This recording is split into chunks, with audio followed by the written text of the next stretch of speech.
Well, hello, my name is Ian, and welcome to my YouTube channel. So today, I'm joined by my good friend, Jonathan Cornell from immersiveaudioalbum.com, who's also a credited Atmos engineer. Go check out Chris Holt's Across the Milky Way album. And today, we are going to be talking about these new releases from New Order and Steven Wilson. And I'm trying to get the group in here. So Steven has gone back to the available multi-tracks and mixed this record here, Movement, which was the first New Order record following the untimely passing of Ian Curtis. So just a brief history, which I'm sure most people would know, is that this band was originally Joy Division. And after Joy Division's second record, Ian Curtis passed. Also released on the same day as Movement were these two records. Their third record, Low Life, and the fourth record, Movement. So you mean Brotherhood? Brotherhood. The fourth record, Brotherhood. And that'll be fun to edit.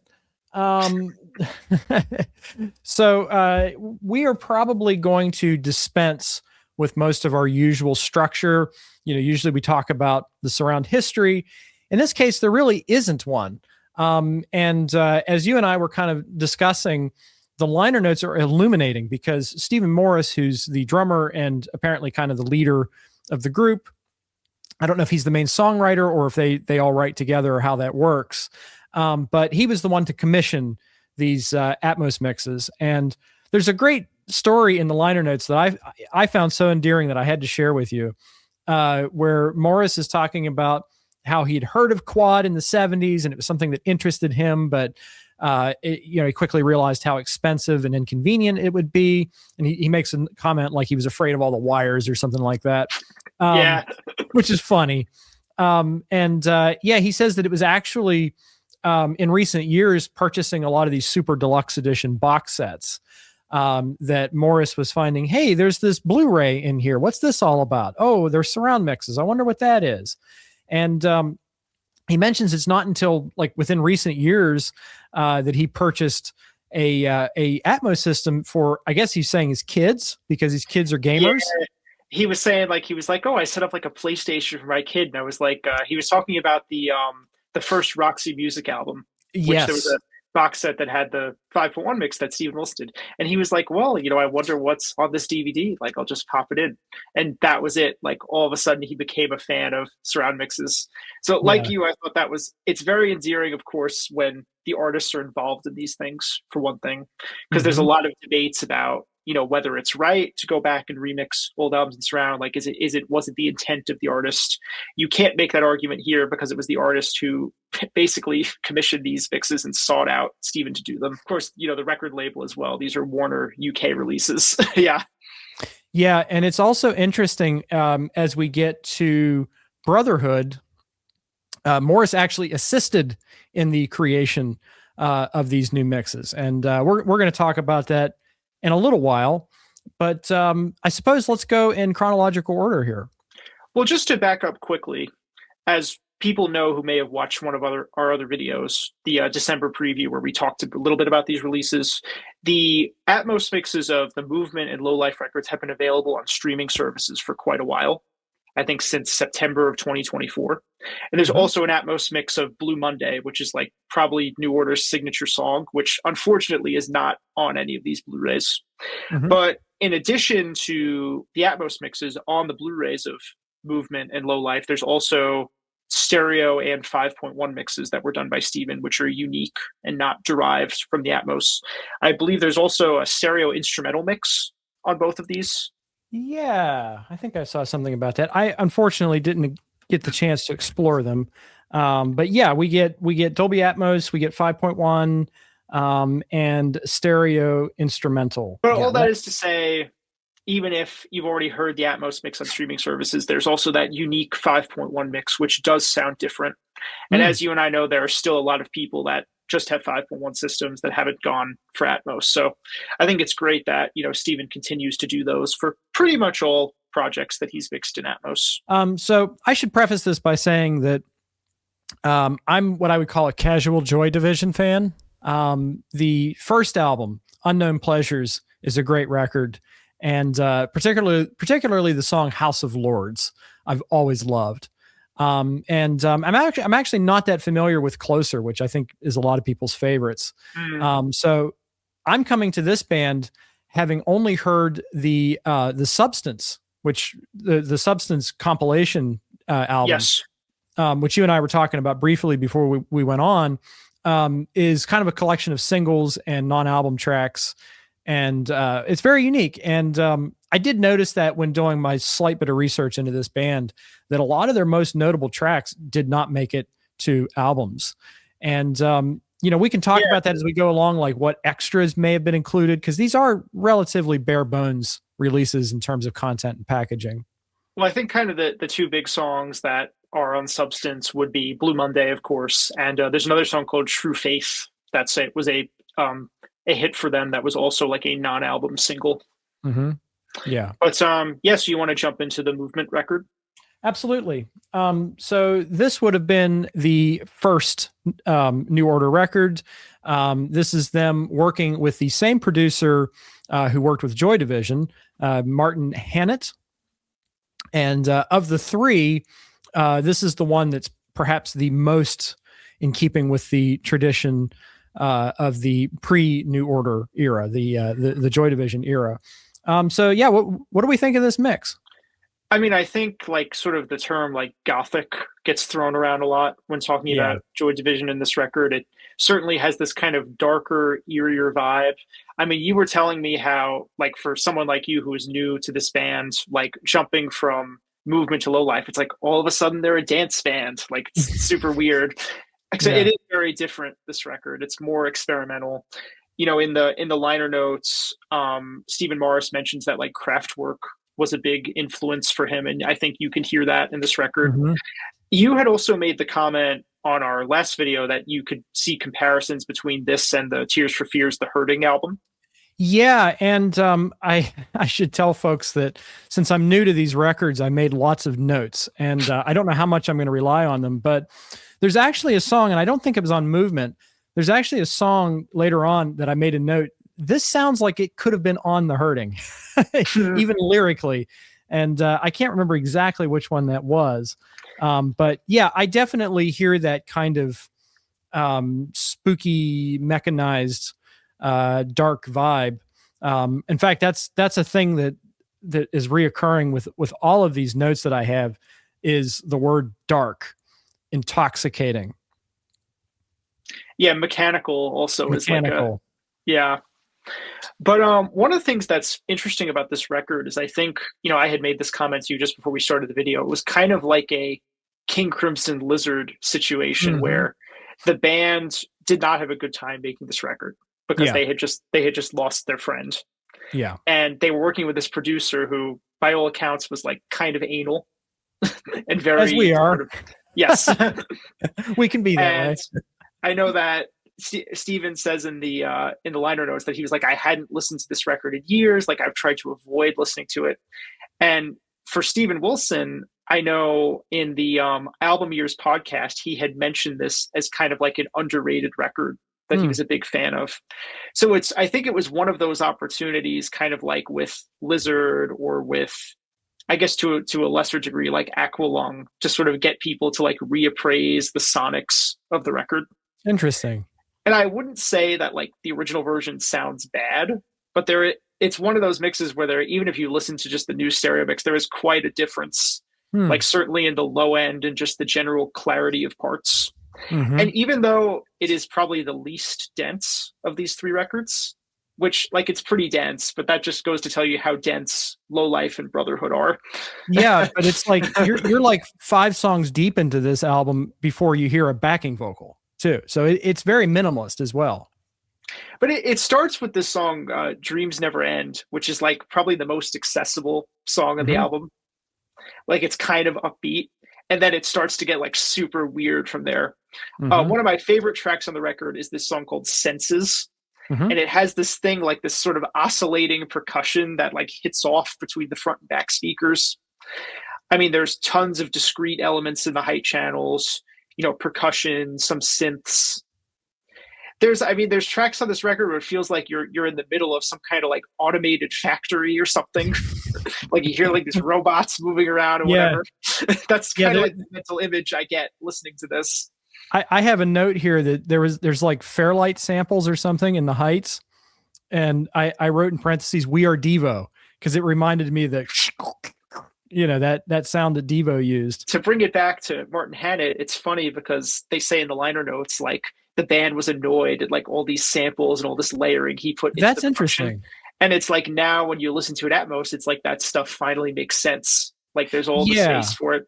And it's too bad that Martin Hannett passed away quite some time ago. So it's too bad he never got to hear it mixed in surrounds. Yeah, and I did kind of pick up on that his production style does lead to a lot of spaciousness already, and so it lends itself well. I had made a lot of notes on this song in particular too, about the soundscape, about the clattering drums that's happening around you. I also noticed something that's rather interesting about this album, as just a general comment, is that a lot of times the drumming is based around the toms, and the snare becomes more of like an extra thing. And oftentimes the snare is very wide panned. And I don't have sides on my my Atmos system, but I almost could imagine what it was like to have sides, because a lot of those snare sounds just seem to be so wide to me. Well, one of the great things about Atmos is that when you're dealing with electronic drums, Mm-hmm. the kind of the idea that you have to sort of keep it as one instrument, like a drum kit, kind of goes out the window, and you can just kind of do what you want. Like it's fine to have, because all the drums are, they're all these separately recorded either samples, or it's fine if you want to put some of the drums in the heights. Like it would sound strange to do that with a regular drum kit, because there's going to be some spill depending on the way it was recorded. Yeah. But all that is to say, this album lends itself really well to being mixed this way. Yeah, I would agree with that. And as we go further, I feel like the Atmos format becomes even more interesting and textured. On the track "The Hymn," I have in really big letters, all caps, "Trippy." Definitely. That's one of my favorite tracks. Is that the one that has like a heavy mellotron sound, or is that? Yes, I have a note on "The Hymn," mellotron enveloping me, because I feel like the mellotron was like back and fronts at the same time, heights at the same time. Speaking of mellotron, Doubts Even Here, the 7th track, was a little reminiscent of Hawkwind to me. I mean, it's kind of a cliche in this channel that we say everything's prog, right? Well, yeah, but I mean that's me and my subscriber base too. But there's a bit of mellotron even in Blue Monday.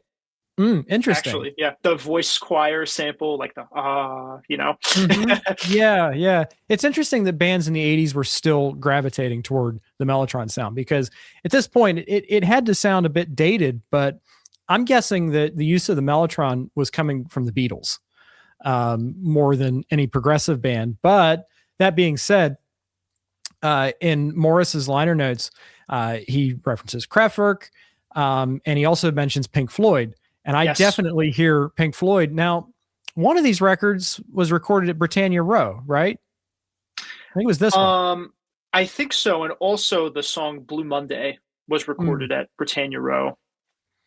Yeah. So that's cool little connections there. So kind of like we were talking about, there's another record between Movement and Low Life that's called Power, Corruption, and Lies, which is also a fan favorite, but unfortunately, as they say in the liner notes, they didn't have the multi-tracks for that to do an Atmos mix.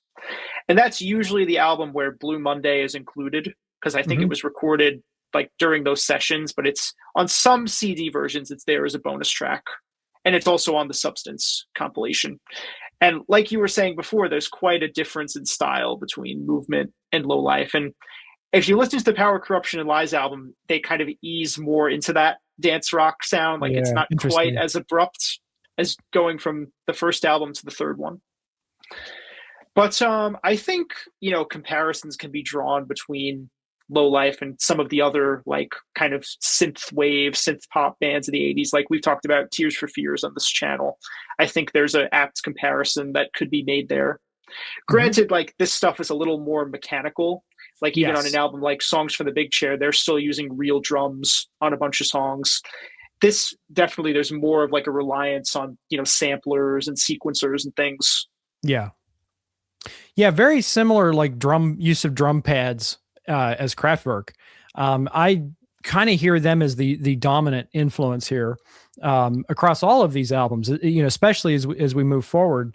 Yeah, I have to confess, I didn't get a chance to hear Power, Corruption, and Lies in preparation for this video, but I did read that for a lot of people, that is where New Order defined their identity as a separate thing from Joy Division. Yeah. So like when I was doing my research, I couldn't really find like a definitive answer as to like one album that rises above the others. You know, sometimes you can find that with some bands. But I think like Low Life and Power, Corruption, and Lies seem to be the ones that are favorites of people. And also the Substance compilation. Yeah. And I'm thinking that's probably why I bought it, you know, 10 years ago or whatever. Well, I mean, it's almost like a greatest hits, right? Mm-hmm. Yeah. Yeah. But I think this album is a little more fun than Movement. Oh, indeed. Yes. It's a little more accessible. Like I would encourage someone maybe to start with this one if you've never heard anything by New Order. And I mean, there was a lot going on in Movement in terms of layering, but on this record, like they just kick it up a notch. There's so much happening in these songs, all these intertwining sequencer rhythms. One of the things I thought was really cool in the Atmos mix is there's a bunch of songs where the drums are mixed to the front mainly, like the kick and snare, and then the bass synth is in the side speakers. So it's sort of like there's a song called This Time of Night where there's like this, you know, bass synth rhythm like da da da da da da da da da da da da, and it's mixed in the middle of the sides and it's like right in your head. It's like whoa when that happens.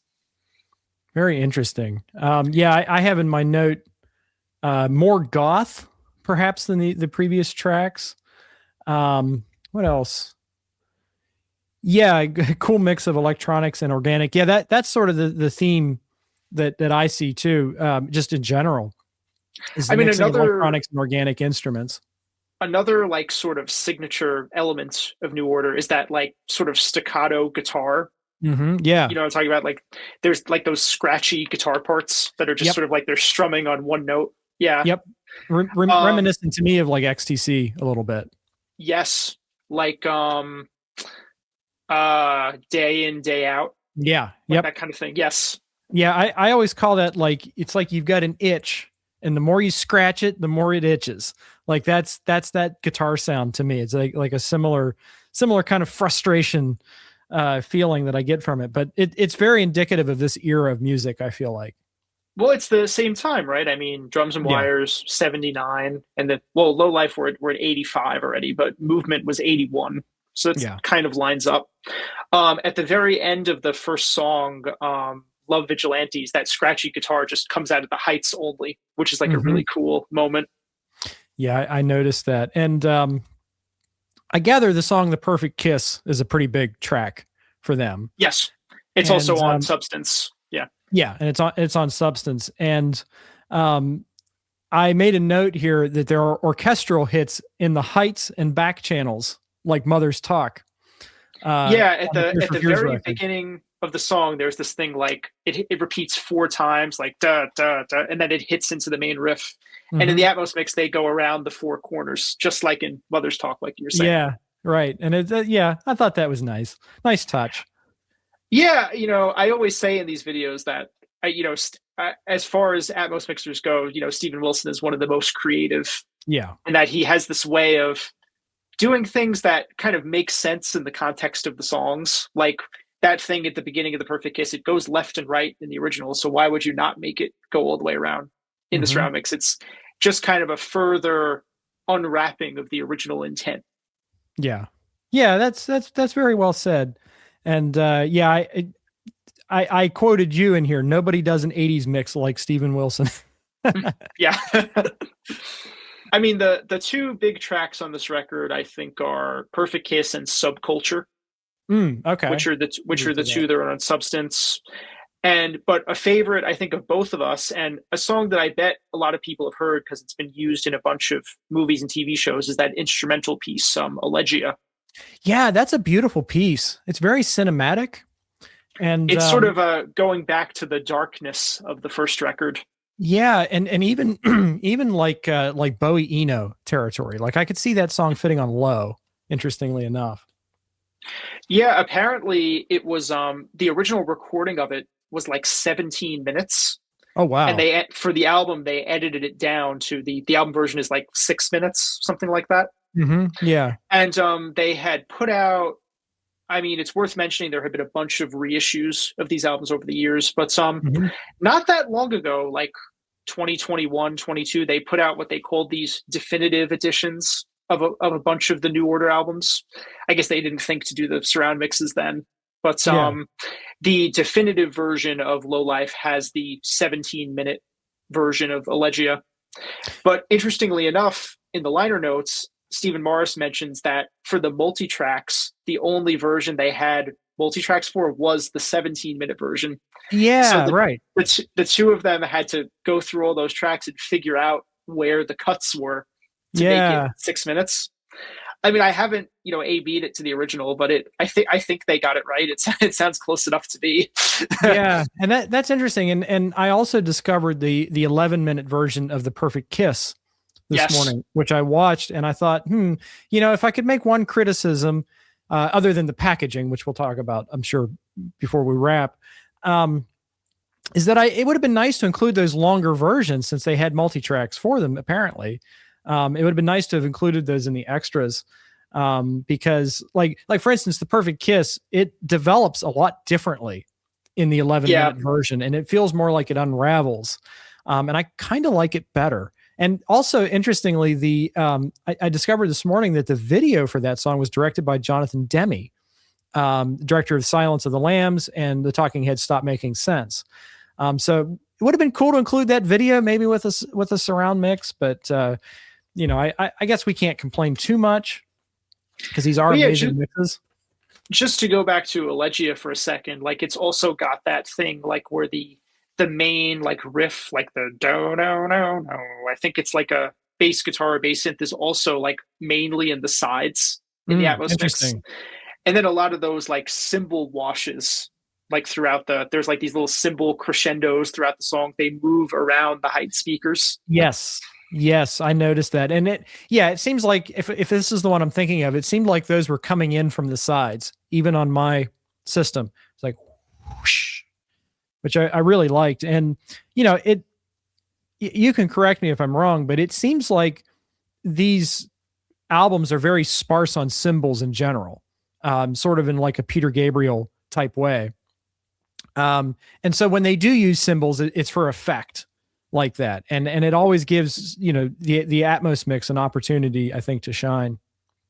I mean, I have to think they were influenced by that stuff. A lot of these bands, there's like a common thread that runs through them, XTC, Peter Gabriel. A lot. I mean, in that case, it was because they were both working with Hugh Padgham, and so that there's kind of a through line through all of this stuff, this kind of more experimental side of like the 80s stuff. Yeah, the art rock side of pop, 80s pop. Yes. And it's great that this stuff kind of finally has like its day in the sun with the all these different surround reissues and Atmos mixes. Yeah, sure. And like, and I something else I have in my notes is like Sparks. Like that's another band that I kept, this music kept evoking to me, like the number one song in Heaven album. And Giorgio Moroder too, who produced that Sparks record. And Morris does mention him as a pretty significant influence. And of course, he also, he worked with Donna Summer, right? The queen of dance. So there's the dance sort of part of it. Yeah. Not to mention the Never Ending Story, that soundtrack, which just arrived today. In general, comparing this album to Movement, like the Atmos mix, there's a lot more like panning, like circling elements in this album. Mm-hmm. In the song Subculture, there's like a sequencer that very clearly rotates around the height speakers. Yes. And I also mentioned the next song, Face Up, the bass slides. Did you catch the room? Yeah. That sound was kind of, hard panned for me, which was interesting. I mean, like in any great surround mix, like it really feels like you're inside the record and you can pick out the individual parts. I mean, that's what I like to hear in a good Atmos or 5.1 mix. Yep, I would agree with that. And yeah, just a general comment, this one compared to Brotherhood. I definitely feel like some of the electronics on Low Life are a little bit dated sounding by today's standards, and even Stephen Morris kind of suggests that. It's got some of that like fly swatter snare, right? Yeah. Yeah. Yep. Not quite as bad as say Under Wraps, but yeah, well, that's a discussion for another day. But that is a contemporary album too. Like we're like 84. That's right in the middle of this stuff. Like I said, there's a through line with all of this stuff. Mm-hmm. Yeah, something about I think the sampling technology, the Fairlight, or the Synclavier, as the American artists used. Yeah, it kind of ties all this stuff together, and I think people were listening to one another, and what was on the radio and MTV, of course, emerging around this time. But what I was saying about the electronics is I feel like by the time you get to Brotherhood, the implementation of and balance of the electronics feels a lot more whole to me. Whereas on Low Life, it's sort of like electronics and then band kicks in, and suddenly it goes into like widescreen. But Brotherhood feels much more, to reuse that word, widescreen throughout. And I guess that's a good segue. And I think, it's tricky because like all of them are good, but I think Brotherhood might be the most impressive of the Atmos mixes. Yeah. I mean, some of these songs are really like, I would like demo Atmos to someone with a song like State of the Nation. Oh yeah, that's a great tune. That's a fantastic tune. That part where like the bass like bounces around the room at the end. Yeah. The only thing I would say about this record though, and I don't know if you felt the same way, is I thought like sonically this one was a little harsher sounding than the others. And I went back to the original stereo just to check, and it's always been like that. So I think that's just, it's a little harsher than the original. And I also thought the vocals are surprisingly low in the mix in this album. I thought that was the case for all three. I boosted my center channel for all three. So yeah, that is something I wanted to mention. I don't think it's like a balance issue with the surround mix. Like the stereo mixes, they're also lower in the mix than you might expect them to be. I think it's somewhat accentuated by the fact that the vocals are mostly isolated in the center channel. But in all three of these albums, even in the original versions, the lead vocals don't exactly leap out like you might expect. So I know it could be just kind of a style thing for the era. Yeah, and I'm thinking that like the vocals develop for me. Like in the early albums or the Movement album, the vocals aren't really like what I would point out as being fantastic vocals. This isn't Roland Orzabal, or Kurt Smith singing. This is more like singing as an effect to add something to the overall tapestry of the sound. So it kind of makes sense that they would be pulled back. But for me, as somebody who has the ability to crank up a center channel, I'm like, I want to hear what he's saying. And, I do feel like Brotherhood, he had matured quite a bit as a vocalist.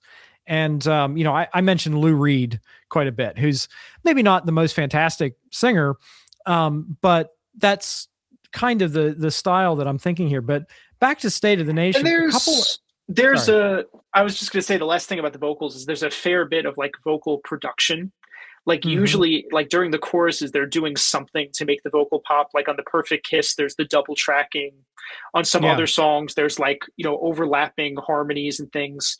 There's one track where they're doing like a round thing where like the backing vocals are singing a different part than the lead. I think it's This Time of Night on Low Life. But anyway, go ahead about State of the Nation, because I love that track. A couple of notes about State of the Nation. I mentioned that it's almost like hip hop in tone to me, It's got which that is like interesting. it's got that like Nile Rodgers guitar in it, like that like chic Yeah. guitar. Yeah. Yeah. And I mentioned Prince Yes. as a reference point, and also a David Bowie song called Secret Life of Arabia from the Heroes record. Kind of has that similar feel to it. The breakdowns in this are immense. Oh yeah. Which is cool. I don't always love dance music, but when it has the opportunity to be as experimental and, for lack of a better word, edgy as this is, and again, it's such a perfect use of the Atmos technology to be able to, break down your breakdown, so that when that moment comes in, it's very effective, and it just feels like it, moves into all dimensions I around mean, you. going back to like Stephen Morris's comments in the liner notes, like he mentions in this one, like that this is the album where, like in retrospect, like maybe they piled on like a little too much stuff in the mix. Interesting. But again, when you listen to it in Atmos, it's like all of a sudden there's all the space to put all that stuff. Yeah, that's And tasty. and I mean, there's parts of this record where it's basically just like lasers shooting between the different speakers. Like it's a really really active mix. I can't remember which song, but on one of them, on one of these albums, I have shooty synths shooting everywhere. Yes. And State of the Nation was a Bizarre Love Triangle. That's the song. Bizarre Love Triangle. Sorry, go ahead. Bizarre Love Triangle was kind of like one of their like breakout hits in the US at least. But State of the Nation, I believe, was only on the CD version. It was not on the vinyl of this album. So it was kind of also like a non-album single. Interesting. Yeah. So I'm glad they were able to mix it in Atmos for this edition, because for me it's the standout track on this disc. It's the standout track indeed, and I also love Bizarre Love Triangle. As we were kind of jumping over to that, but that's another really terrific track. And I have a note here. One of the Atmos highlights for sure. It's worth talking about the two songs that had to be upmixed.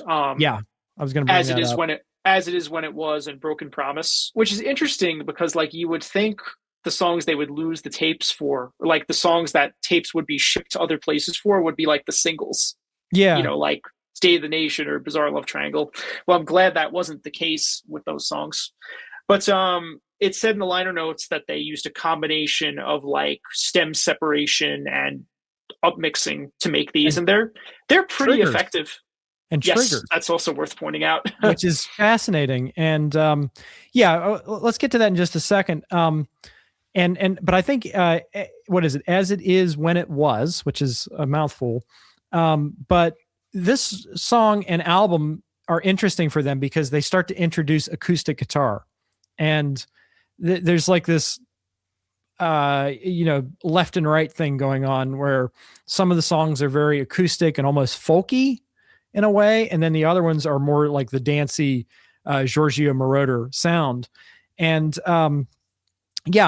speaking of the upmixes, I definitely feel like the upmixes are noticeably thinner.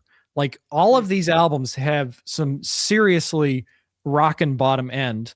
And when you get to these upmix tracks, you can definitely hear the difference in terms of bass presence.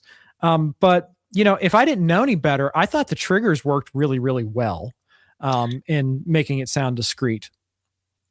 Well, this is another thing that I love about Steven Wilson's mixing, is he's usually able to enhance the low end on these old records. Yeah. Like the sort of best example of that is probably Aqualung. Yes. The original like didn't really have any. And then his mix, It's like, well, there really was some bass on this record. And I would say that about just about every mix that he's done. So I think it's a combination of the fact that he's able to get more low end in mixing the records again. And also the stem separation software might have some kind of effect on the EQ, like whatever it's using to separate the parts. But I thought it was more effective than just like running the tracks through Pentio, that they were able as it to, always is. Yeah, I would agree with that. And the other thing to mention is that these two songs were not my favorite when I first went through the record, but on subsequent listens, I started to really enjoy them. And there's a nice creative choice at the end of Broken Promise where the reverb is trailing in the back, and then you get a single tambourine, and your height right goes. Tsk. So I thought it was really neat.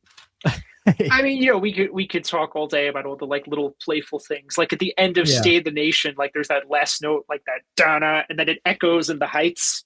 Yep. Where there's like a fuzz guitar or something. Yeah. Again, it's such creative use of this technology, and you can hear Steven's affection for this material, and I'm talking about Wilson. You can hear Wilson's affection for this material, and I even made a note going back to Low Life for just a second.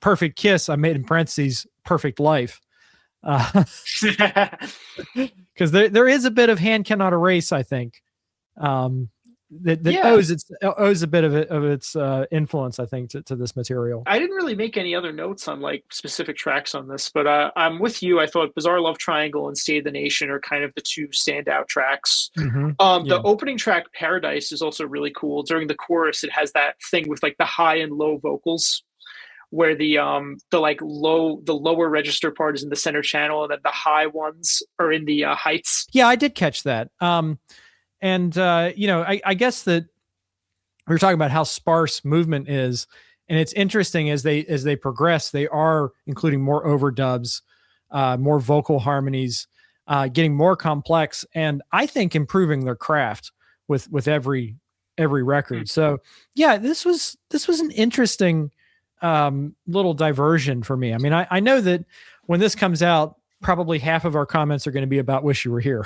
Why aren't you guys talking about Wish You Were Here? To your point, I agree with you. Like, I think each album sort of picks it up a notch, like in terms of the production, like the songwriting, arranging, all of it.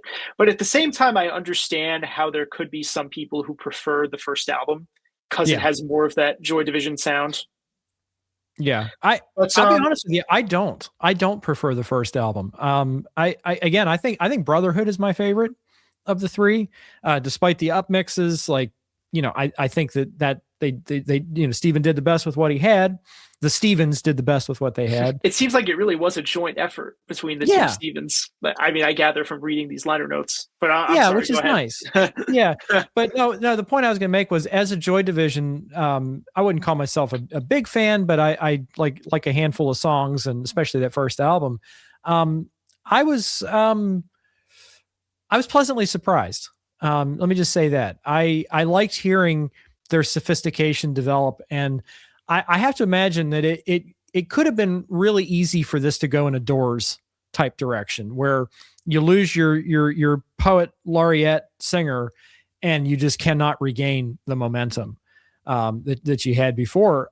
But I think this is an example of a band forging forward in the worst of circumstances and making great music out of it. And at the end of the day, so to me, it was worthwhile hearing these albums. And you know what? I think I might like it better than Joy Division. Would you agree with that? To be honest, it's been a while since I've listened to Joy Division, so I'd have to go back into their discography and get back to you on that. But I'm with you. I think if I had to pick one of the albums, it would probably be Brotherhood. But like, if you could take like the songs I like from Low Life and Brotherhood and put them in one album, like that would be the perfect album. And I guess that's kind of what Substance is. Yeah. I mean, it's also got all those like non-album singles like Blue Monday, which is great.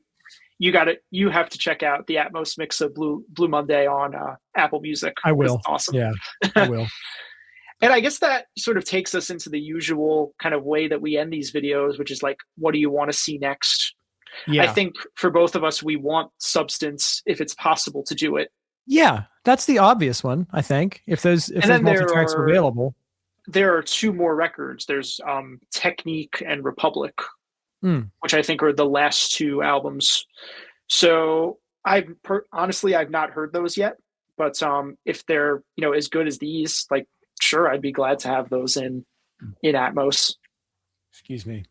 Yeah, I agree with everything you said. And along with that, I think it would be interesting for Steven to revisit the Joy Division material, if possible. Oh, yes. Because I did listen to Unknown Pleasures the other day, and I find myself agreeing with Stephen Morris and the band regarding the production of the Joy Division records, because even though that's a huge part of that sound, the goth sound, that super heavy reverb drum sound, it kind of gets on my nerves. And I know that's part of the sound, that's part of the tapestry of those albums, but I feel like a new mix could be interesting. Real quick, I want to take a moment before we go, because we've lauded these releases with much deserved praise, but I think that there's one significant aspect that we could criticize, and that's the packaging. The packaging of these releases are not great. And I'll kind of demonstrate here by showing my copy. I'm gonna solo layout myself here. But you've kind of got these kind of sleeve situation, and it's really difficult to pull the disc and booklet out. So I've just kind of left the booklet free here.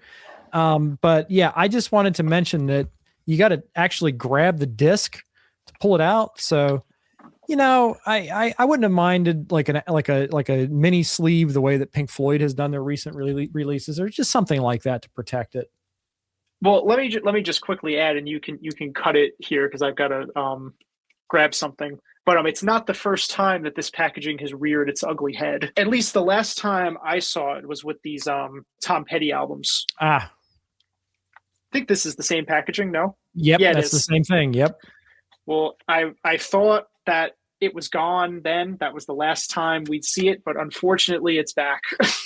So I don't, I would love to know like more about the economics of what it takes to prepare these releases, but like they really couldn't use like those standard Blu-ray cases. Yeah, I think Amray is what they're called. Yeah, and it doesn't even have to be like the fancy clear ones that say pure audio. Like if it was just one of the blue ones, like I wouldn't care. Yeah, even like I said, like a sleeve like the Pink Floyd releases have used. I don't know what Wish You Were Here looks like. I think you have that one already. But yeah, it's right behind me actually. Oh, nice. Here it is. I mean, it's not that different. The only difference is that the disc is in like a sleeve. Yeah, which I prefer that, because you can take those sleeves and you can put the rest of the cover away. And just when you reach for it, just grab the sleeve. So in fact, I prefer that. That's literally personally what I've done here. I have a whole collection of just like sleeves that were pulled out of box sets. Yes. We got Dark Side of the Moon, Wish You Were Here, all the Beatles stuff. Yeah. So Warner Music, if you're watching, Seeds of Love. Yeah. That's our sole criticism, because we don't want to damage our discs that we paid for. But that's it. Otherwise, these are great releases. Yeah, there could have been bonus material included.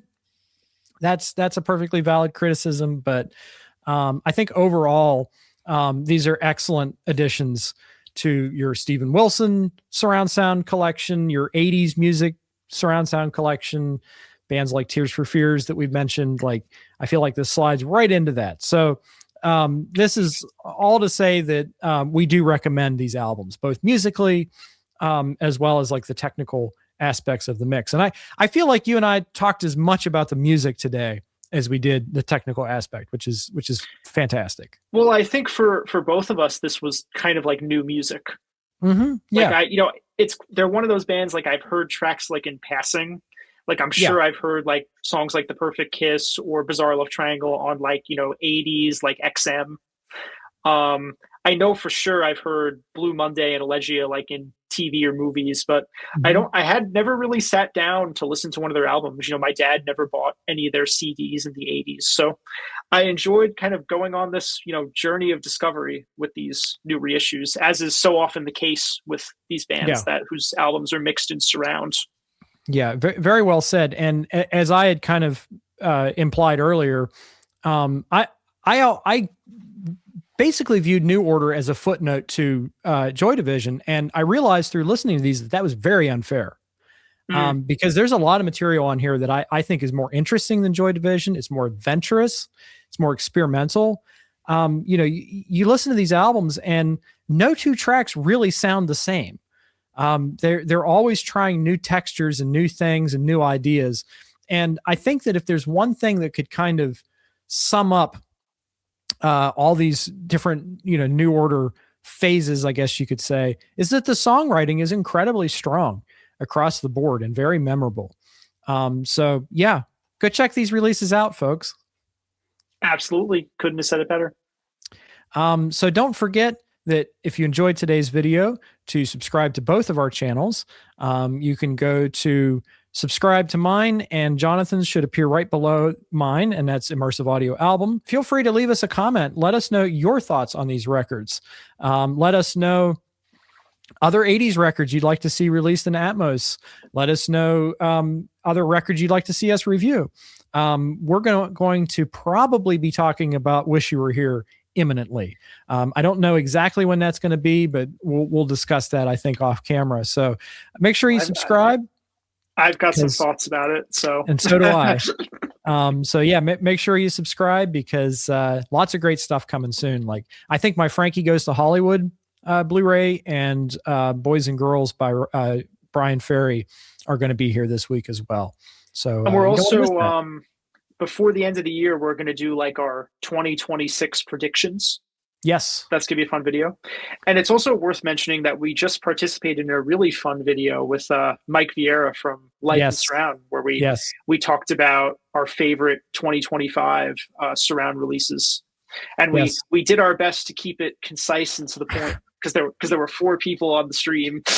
Yes. And I'm glad you mentioned that. I'm glad you mentioned that, because that was such a great opportunity, and it was an honor to be there. Life and Surround is a significant influence on me in terms of, like, when I was starting to get into surround music and I had, was looking at YouTube videos. I think Mike is really the only channel at that time that was talking about surround mixes. And he has convinced me to spend my money several times.